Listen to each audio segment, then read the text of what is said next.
उत्तर दक्षिण पूर्व पश्चिम फिरदा दाने दाने नू। उत्तर दक्षिण पूर्व पश्चिम फिरदा दाने दाने नू। सर्व कला सतगुरु साहिब की हरि आए हरियाणे नू। सर्व कला सतगुरु साहिब की हरि आए हरियाणे नू। बोलो सतगुरुदेव जी की जय। सत साहिब। दोस्तों, आज हम आपके सामने एक ऐसी सच्चाई लेकर आए हैं जिसको जानना आपके लिए बेहद ज़रूरी है। दोस्तों, अध्यात्म के नाम पर लोगों की आस्था के साथ, भावना के साथ और लोगों के जीवन के साथ खिलवाड़ करते हुए नकली पंथों और गुरुओं द्वारा ठगा जाना कोई नई बात नहीं है। इसी कड़ी में आजकल कबीर साहिब के नाम पर बहुत सारे नकली पंथ चले हुए हैं। अपनी अज्ञानता को अनदेखा करके वह अपने आप को सर्वश्रेष्ठ सिद्ध करने में लगे हुए हैं। इनमें से एक है मदनपति जी का पंथ। इस पंथ से प्रभावित कुछ अज्ञानी लोग जो काल के जाल में फंस चुके हैं, उनके विचार और उनके अज्ञानता का सतर इतना गिर चुका है कि कबीर साहिब जी की वाणियों के अर्थ का अनर्थ कर भोले श्रद्धालुओं को भ्रमित करने की कुचेष्टा कर रहे हैं। सर्वविदित है कि कबीर साहिब जी की वाणी ना झूठी है और न ही व्यर्थ है, क्योंकि कबीर सागर में इतनी गूढ़ वाणियाँ हैं कि जिनको एक तत्वदर्शी संत के सानिध्य के बिना समझ पाना मुश्किल ही नहीं, असंभव है। काल द्वारा चलाए गए भ्रमित पंथ व उनके गुरु कबीर साहिब जी के ज्ञान को झूठा सिद्ध करने में लगे हैं। कबीर साहिब जी की वाणियों को गलत ढंग से पेश करते हैं। इस प्रकार के व्यक्ति शिष्य बनने से पहले गुरु बनने की चाहत ज़्यादा रखते हैं, भोली जनता को भ्रमित करने का असफल प्रयास करते हैं। काल द्वारा प्रेरित नकली पंथ के प्रवर्तक मदनपति साहिब जी के बारे में कहा जाता है कि ये 14 वर्ष की आयु में घर परिवार छोड़कर संसार का मोह त्याग कर जंगल में जाकर साधना करने लगे। एक दिन इनको राधापति नाम के एक दिव्य पुरुष ने दर्शन दिए, जिसके बारे में उनका कहना है कि वे स्वयं कबीर साहिब जी थे और इनको मूल ज्ञान उन्होंने ही बताया। आओ अब जाने मदनपति जी का मूल ज्ञान क्या है।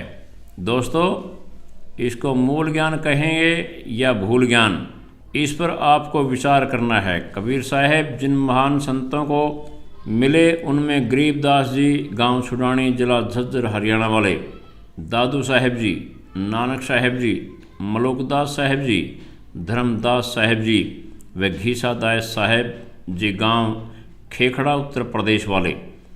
इन सभी को सतलोक लेकर गए व भक्ति भेद दिया। कबीर साहिब व इन महापुरुषों का ज्ञान तो आपस में मिलता है, लेकिन मदनपति साहिब का ज्ञान इन पुरुषों से नहीं मिलता।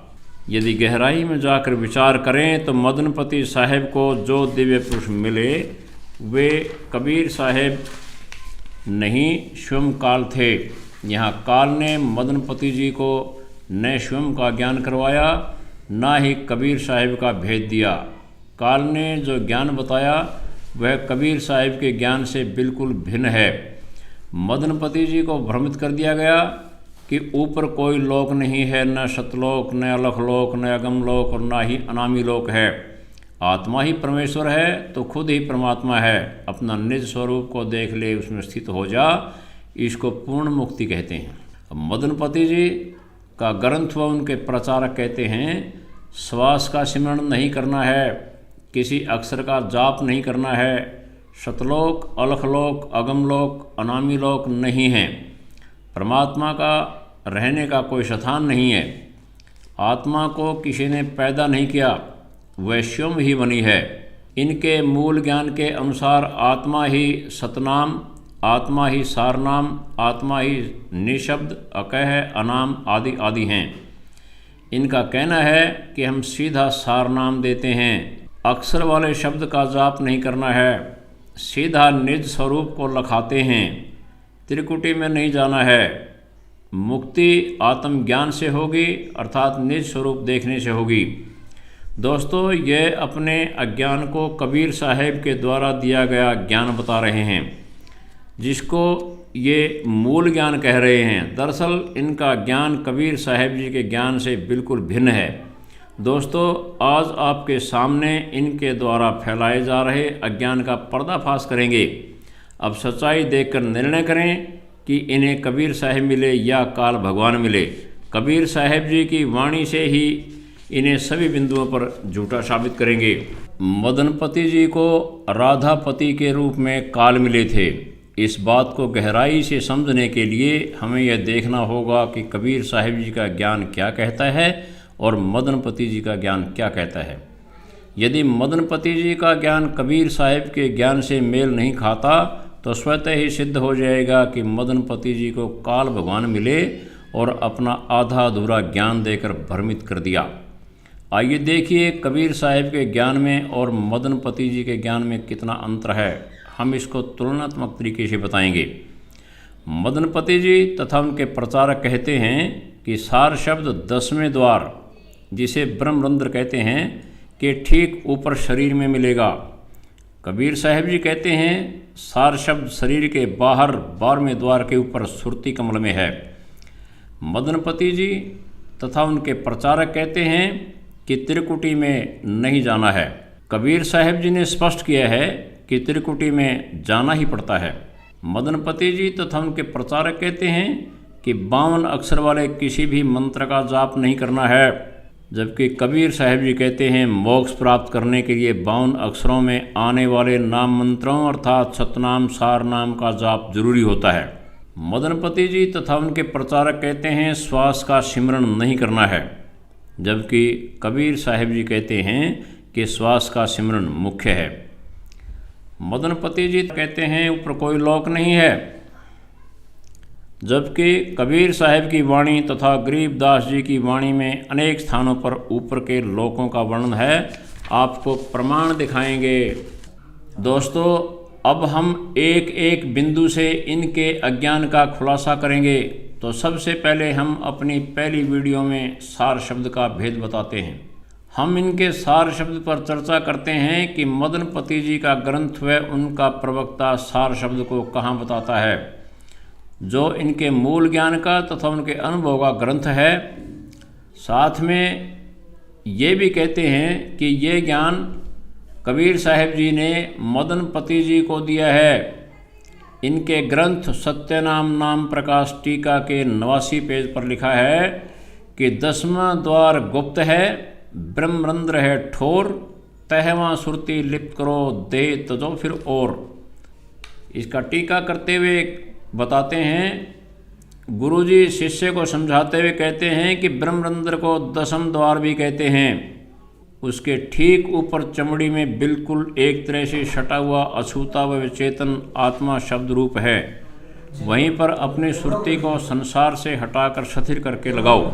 सुरती आत्मा में एकाग्र होने से तुम्हें शरीर की कुछ भी शुद्धि नहीं करनी चाहिए।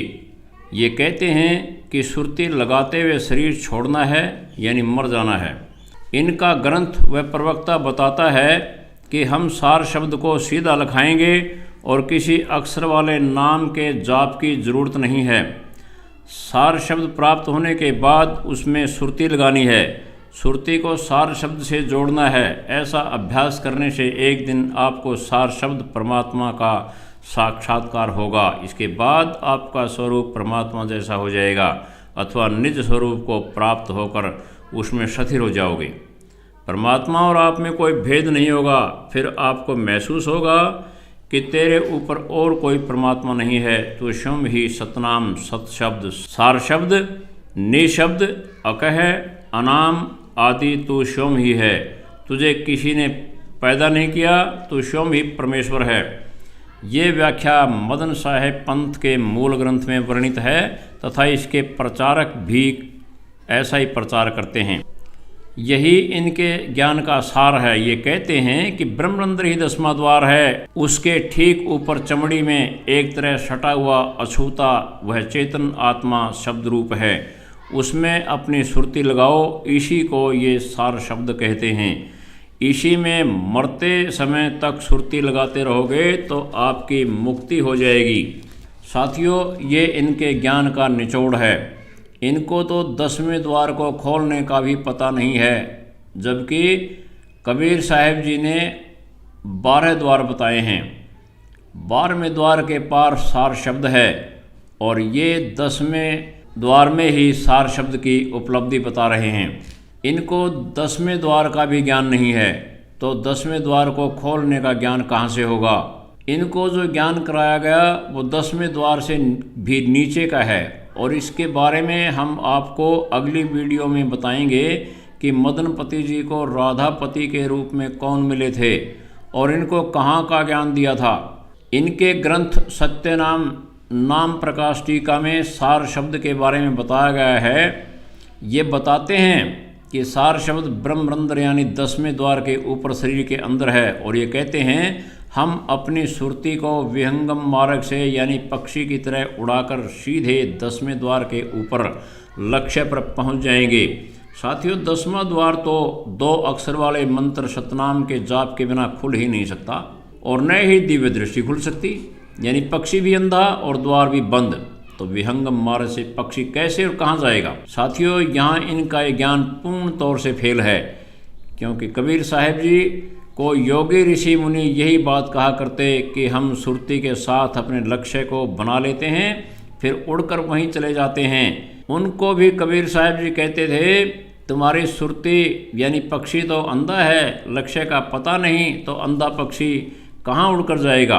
पहले पक्षी की आंख ठीक की जाए और आंख सतनाम के द्वारा ठीक होगी। वह सतनाम तुम्हारे पास नहीं है, इसलिए पहले उस नाम को प्राप्त करो। तो साथियों, वो आपको कबीर साहब जी की वाणियों से इसी बात को प्रमाणित करते हैं कि पक्षी ही अंधा है तो उड़कर जाएगा कहाँ, यानी हमारी दिव्य दृष्टि नहीं खुली है। दिव्य दृष्टि 2 अक्षर वाले सतनाम का जाप करने से खुलेगी। सतनाम इनके पास है नहीं, तो फिर इनकी ऊपर सुरती जाएगी कैसे। आइए सुनिए कबीर साहब जी इन वाणियों में क्या कहते हैं। बहु भांति मुनि ऋषि जोग ठानो, भयो रहित नहीं लेस हो, काया थापी सुरती सो, सब काग भये नहीं हंस हो। पक्षी होई तब होई महाबल, नाम बिना तो काग हो, पक्षी त्यागी जो नाम साधे, हंस होए बड़ भाग हो। जोग तो आही अपार पक्षी, भया पर नैन नहीं, जोग नाम उजियार, नाम ते ही जो पावही। ये कबीर सागर ज्ञान सागर पृष्ठ 87 पर है। अब सुनिए, आपको प्रमाण सहित बताते हैं कि सार शब्द कैसा है, कहाँ है। स्वयं देखिए प्रमाणों के साथ। कबीर साहब कहते हैं कि सार शब्द अर्थात सतगुरु काया से बाहर है। कबीर साहब कहते हैं कि बिन सतगुरु को भेद बतावे, नाम प्रताप जोग ही आवे।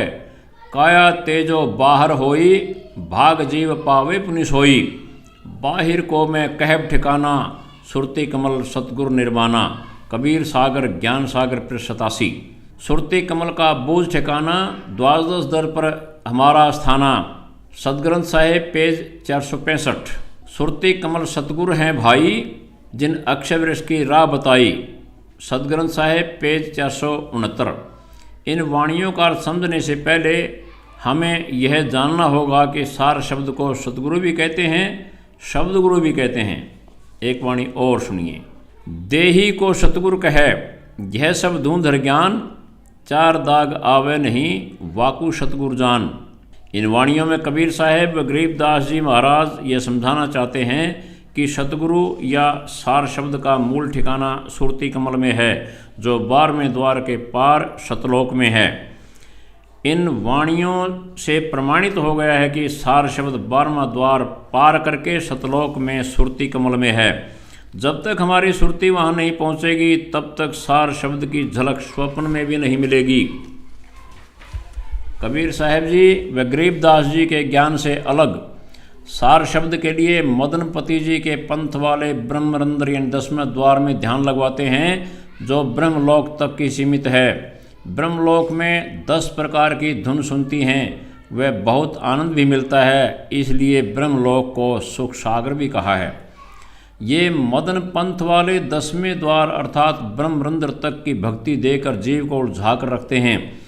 इनके ज्ञान के अनुसार जीव काल लोक में ही रह जाएगा। ब्रह्मलोक काल का ही लोक है।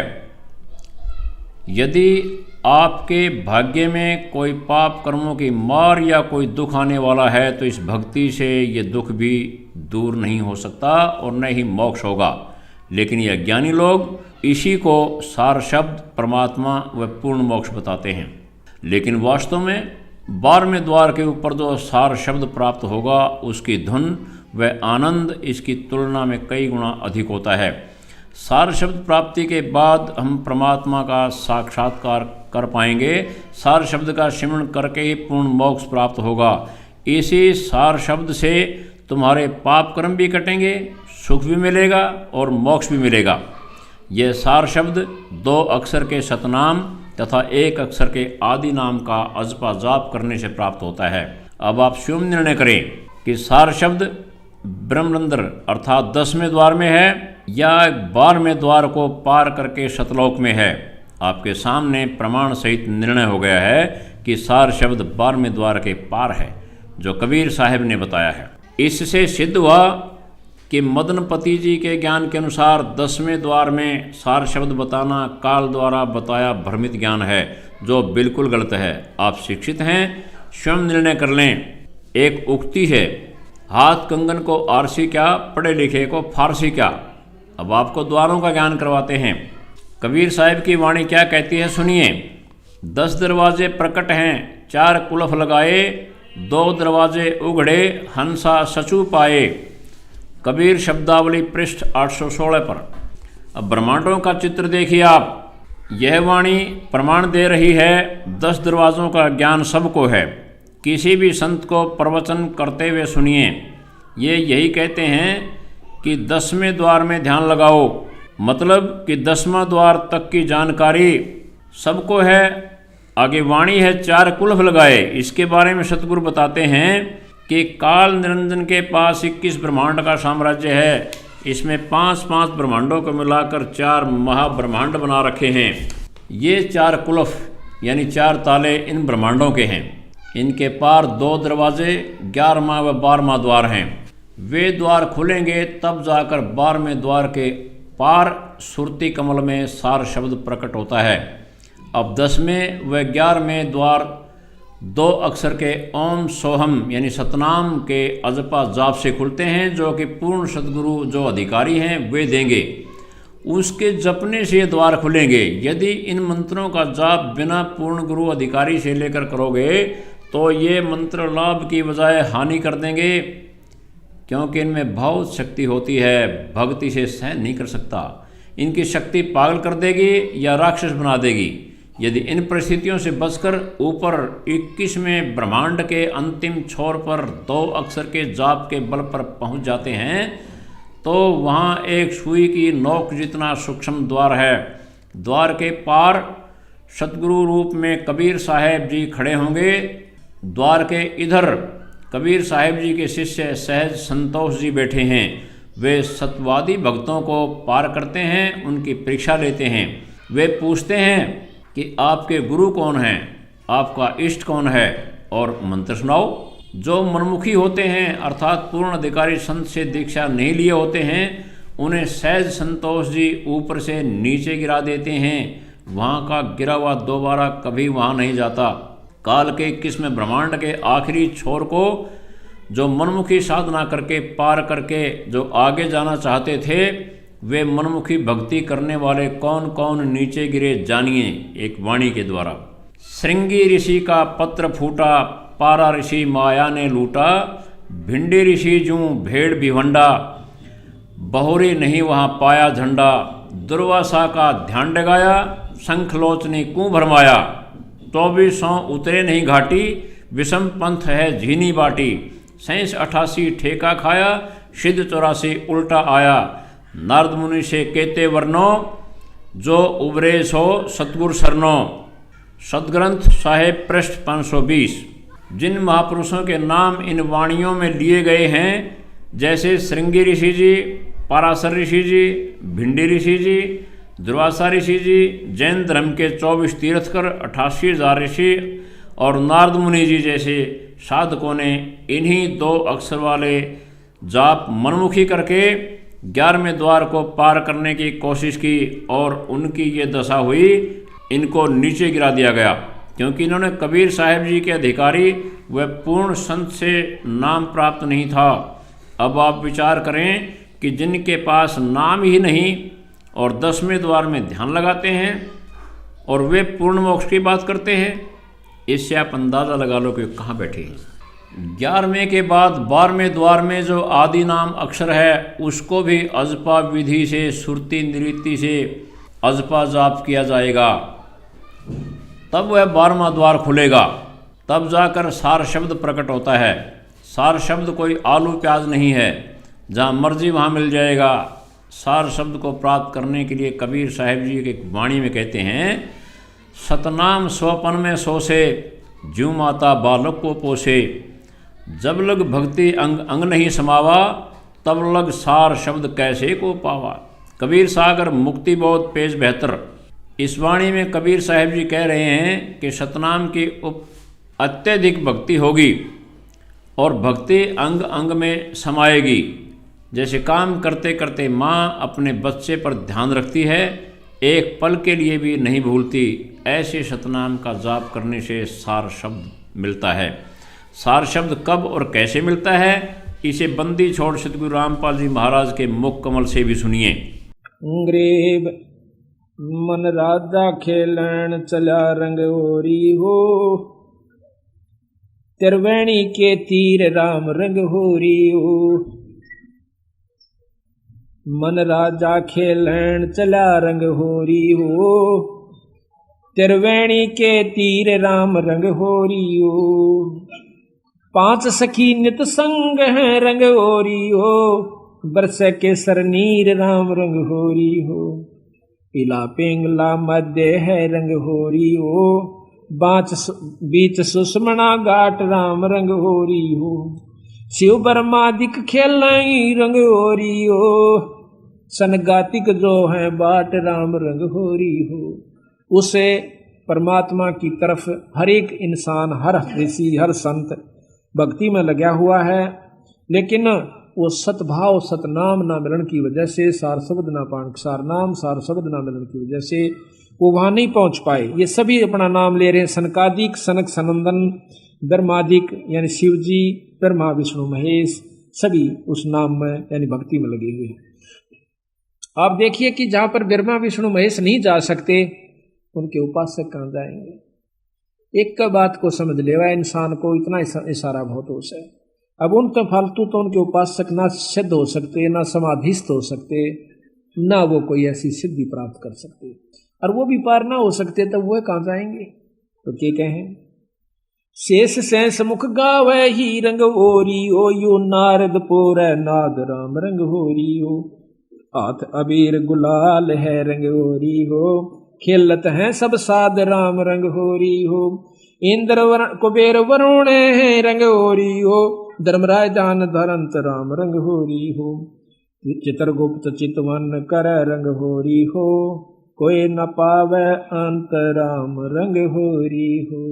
कि इन मत तक किसी को नहीं उसका अंत आया। सतगुरु महाराज पूर्ण ब्रह्म का अभी तक ज्ञान इनको नहीं हुआ। अब देखो बंदी छोड़, आपने उपदेश तो ले रखा सभी ने कि ये जो मंत्र आपको सांस का सुमन हमने दे रखा है, कितना कीमती है। इस 3 लोक का सबसे उत्तम नाम है ये सांस के जो दोनों आपको मंत्र दे रखे हैं, उसके बारे में। उसके बाद फिर सार नाम है जो सोहम ऊपर और है, सत सुकृत एक नाम, और सब हंसों का वास है, नहीं बस्ती नहीं गाम। फिर नाम के बाद वो वस्तु आपको फिर बताई जाएगी जो तत्व भेद है, जिसको शब्द कहते हैं। आपने सतगुरुदेव जी के मुख कमल से सुन लिया है तथा कबीर साहब जी की वाणियों से भी सिद्ध हो गया है। अब तो कोई भ्रम नहीं रहना चाहिए। जब सार शब्द मिल जाएगा फिर हमें उसका सुमिरन सुरती नृत्ति से करना है। सार शब्द का ज़्यादा सिमरन करने से दिव्य दृष्टि खुलने पर सतलोक में बजने वाली धुन तथा सतलोक के सभी नज़ारे दूरबीन की तरह ऐसे दिखेंगे जैसे खगोल शास्त्री दूरबीन के माध्यम से करोड़ों किलोमीटर दूर हो रही खगोलीय घटनाओं को यहाँ बैठे बैठे देख लेते हैं।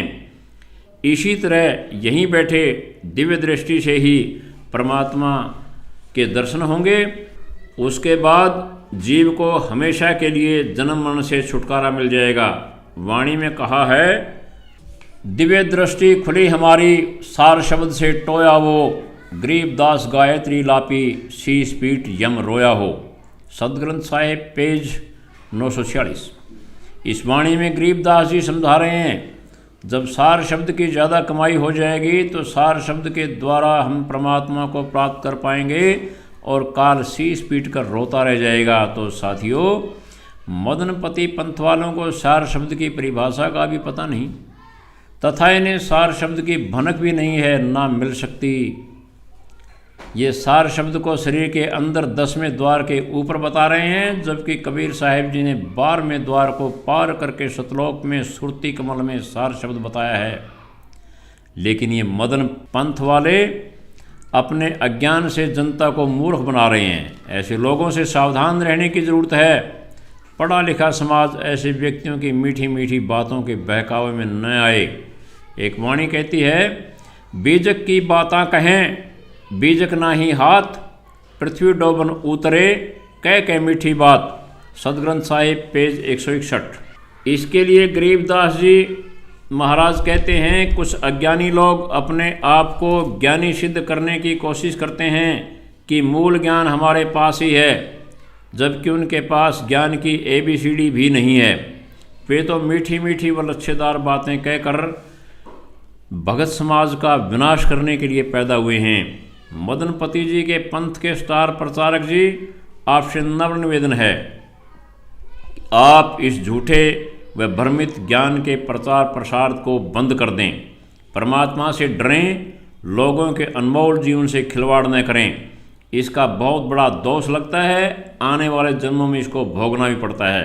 अतः सभी भक्त आत्माओं से पुनः निवेदन है कि वर्तमान में आधिकारिक पूर्ण गुरु संत रामपाल जी महाराज ही हैं, उनसे नाम दीक्षा लेकर अपने मानव जीवन का कल्याण करवाएं। आइए एक बार बंदी छोड़ सतगुरु रामपाल जी महाराज के मुख कमल से सुनिए।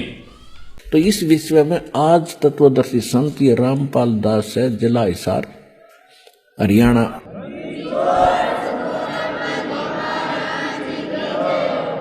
अब किसी का भ्रम ना रहना चाहिए।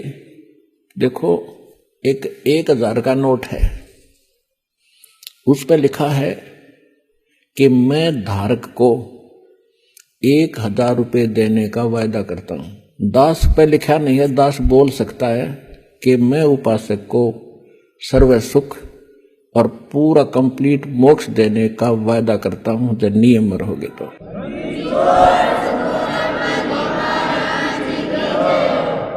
अब आपको वो तत्व ज्ञान और यथार्थ भक्ति और मंत्र समाधान मिला है, वो इस दास के पास है। और अपना कल्याण कराओ। दास पलकें बिछाई बैठा आपके लिए। आप भगवान के बच्चे हो, सारे जाओगे। तो साथियों, हमने सच्चाई को आपके सामने पेश कर दिया है। इस पर विचार करना आपका काम है। आगे दूसरी वीडियो में इनके दूसरे ज्ञान की पोल प्रमाण के साथ खोलेंगे। अतः अगली वीडियो में अवश्य देखिएगा। इस वीडियो के माध्यम से आपने जो सुना, ये ज्ञान संत रामपाल जी महाराज अपने सत्संगों में और अपनी पुस्तकों में बताते हैं। अतः अधिक जानकारी के लिए संत रामपाल जी महाराज के सत्संग प्रवचन सुनें और उनकी पुस्तकें अवश्य पढ़ें।